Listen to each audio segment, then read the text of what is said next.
Hello అండి అందరికీ. మనం ఇప్పుడు భక్షాలు చేస్తున్నాము. దానికి పప్పు నానబెట్టి డైరెక్ట్ కుక్కర్లో ఉడికిచ్చేస్తున్నాము. నానబెట్టకుండా ఫాస్ట్గా చేసుకోవాలంటే అప్పటికప్పుడు చేసుకోవడానికి నేను చూపిస్తున్నాను. పప్పు కడిగేసి ఎమ్మటే పెడుతున్నానండి. నేను కుక్కర్లో ఒక విజిల్ వచ్చే వరకు ఉడికించుకోవాలి. ఒక్కటే వస్తే సరిపోతుంది, ఎక్కువగా ఉడకకూడదు.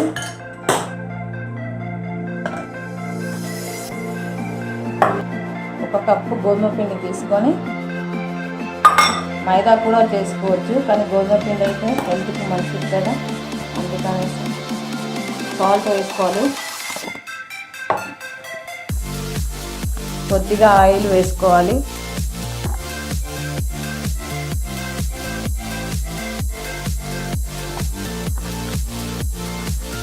ముద్దలా కలిపి చపాతీ పిండి ఇలా తడిపి పెట్టుకోవాలి. వాటర్ వేసుకుంటూ ముద్దలా కలుపుకోవాలి.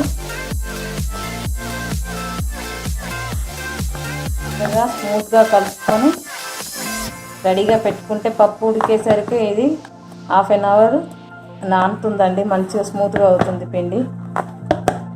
పక్కన ఉంచుకుందాం.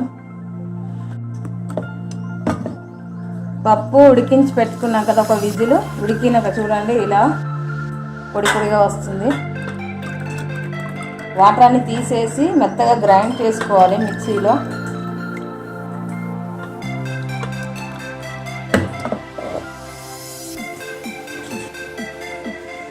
ఉడికించుకున్న పప్పును వాటర్ లేకుండా వంపేసి మొత్తం మిక్సీలో మెత్తగా మిక్సీ గ్రైండ్ చేసుకోవాలి. ఒక గిన్నె తీసుకొని దాంట్లో ఒక కప్పు బెల్లం వేసుకోవాలి.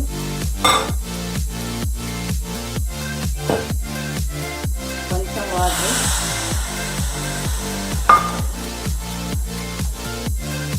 మొత్తం బెల్లం కరగాలి. వడగట్టుకున్న బెల్లాన్ని మళ్ళీ కాసేపు ఉడికించుకున్నాము. బబుల్స్ వచ్చినాక పప్పును వేసుకోవాలి.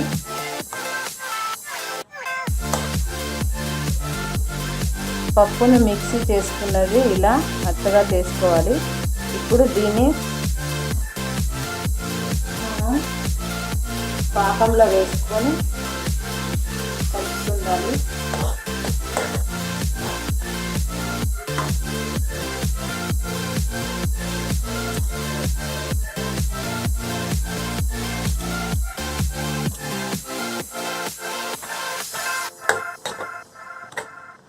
పప్పు వేసింది మొత్తం దగ్గరికి అవుతుందండి.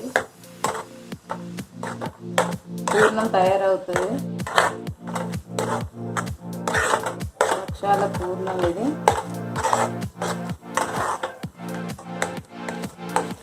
ఒక 2 నిమిషాలు ఉడికించుకుంటే ఇంకా గట్టిగా అవుతుంది. గోధుమ పిండిని తీసుకొని ఇలా చేసుకొని దీంట్లో పూర్ణం పెట్టుకొని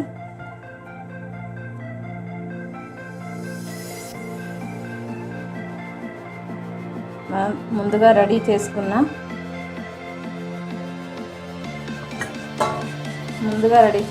పూర్ణాన్ని తీసుకొని ముద్దగా చేసుకొని దీంట్లో పెట్టేసుకోవాలి. ఇలా అంచులు మోస్తూ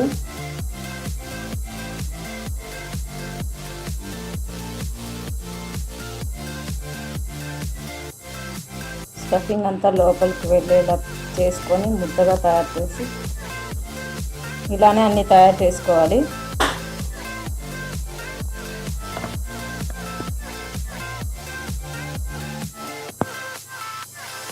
రెడీ చేసుకున్న దాన్ని కొంచెం ఆయిల్ వేసి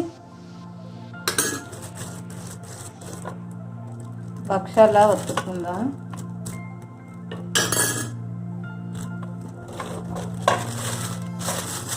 ఇలా తిప్పుకుంటూ కవర్ని చేసుకోవాలి.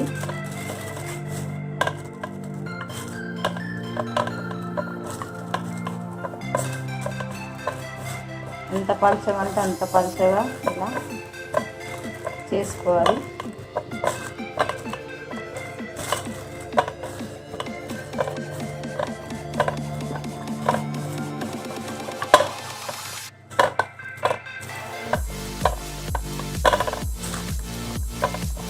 పూర్ణం బయటికి రాకుండా జాగ్రత్తగా చేసుకొని పెనం వేడెక్కింది.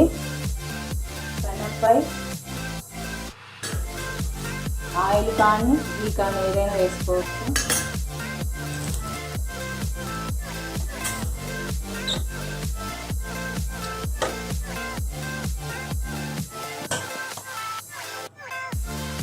ఒక వైపు కాలాక రెండో వైపు పెట్టుకోవాలి.